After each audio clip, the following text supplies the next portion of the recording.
Sommes-nous de ceux qui pensent qu'être chrétien, c'est suivre un catalogue de bonne conduite, cocher chaque case d'une liste de choses à faire? À l'époque du prophète Malachie, il semble que la confusion règne autour de la loi, au point d'avoir fait oublier que Dieu est l'unique Père et Créateur. Au temps de Jésus, il apparaît urgent de rappeler aux foules et aux disciples qu'ils n'ont qu'un seul Père, Dieu, et qu'un seul Maître, le Christ.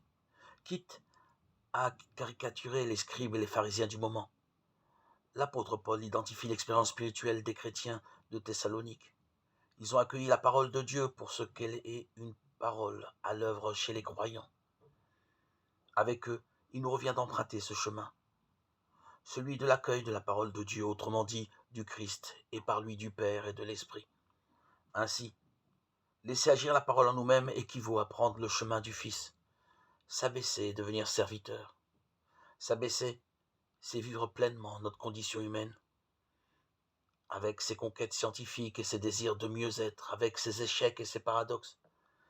Mais il n'y a pas d'abaissement sans l'humilité de reconnaître que la vie appartient à Dieu. Aussi, devenir serviteur suppose de placer toutes les dimensions de notre vie, relationnelle, économique, sociopolitique, écologique, dans l'espérance de l'accomplissement du royaume de Dieu. Un serviteur s'informe, considère et assume l'impact de ses actions. Alors, un catalogue de bonne conduite? Oui, mais s'il est le fruit de l'Esprit de Dieu. Laisser agir la parole en nous-mêmes équivaut à prendre le chemin du Fils.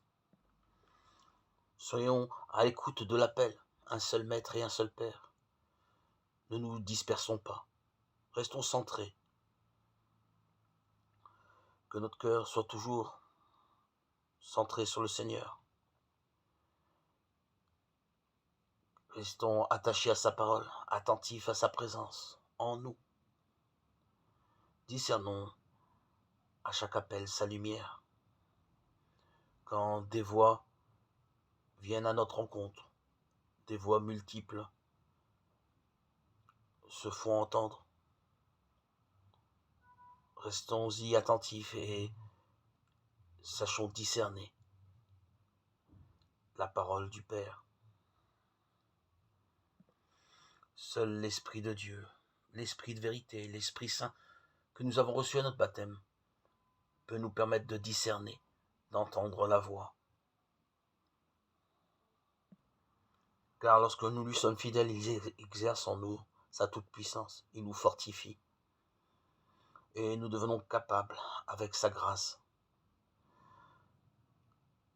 d'entrer en possession des biens qu'il nous promet, d'être sanctifiés, d'aimer, d'accompagner avec bienveillance, de prendre soin de nos frères et sœurs, de vivre dans la charité. Cet esprit de sainteté que Dieu nous a donné,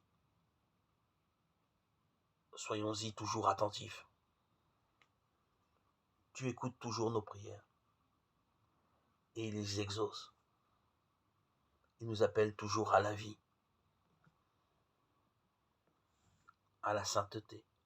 C'est lui notre chemin. C'est lui la vérité et la vie.